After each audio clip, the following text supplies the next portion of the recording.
ISIS has been militarily beaten in Syria. It remains in a small area close to the Iraqi border, but it will be evicted from there. The problem is that the Assad regime is not controlling the whole country. It needs to regain control of Idlib province.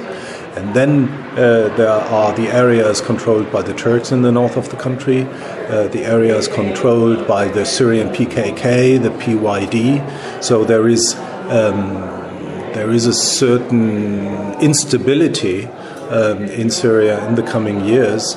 And I am of the opinion that ISIS will find opportunities to perpetrate attacks, but it will go underground. It will be a much smaller factor than it has been in recent years.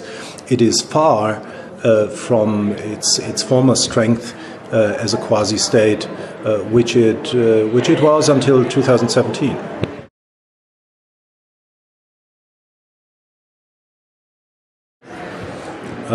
Well, ISIS has prepared for the day that it is beaten by the militaries of Iraq, Syria, by Shia militia, by the Russians, by the Americans, this whole coalition that has fought the organization.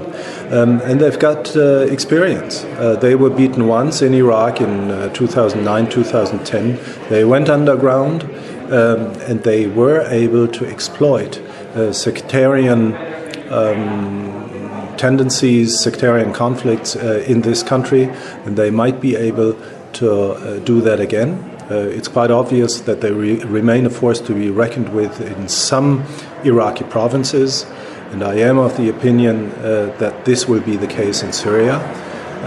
International actors like the United States, like Europe, will probably lose interest in the organization to some extent, mainly because it is not able to perpetrate attacks in the West anymore, and because it does not pose a major threat to the neighbors of Iraq and Syria, namely Israel, Lebanon, or Turkey. So the situation has improved from the point of view of Western policymakers, but that leads to a new mistake, namely ignoring the organization in the coming years.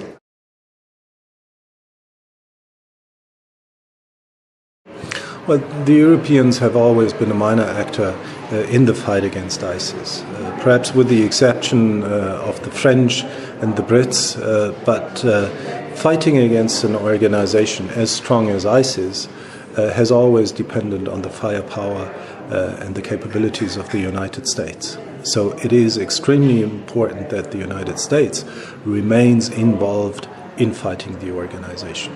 However, in Syria, they've got about 2,000 soldiers left, and President Trump has already announced that he might withdraw them from there.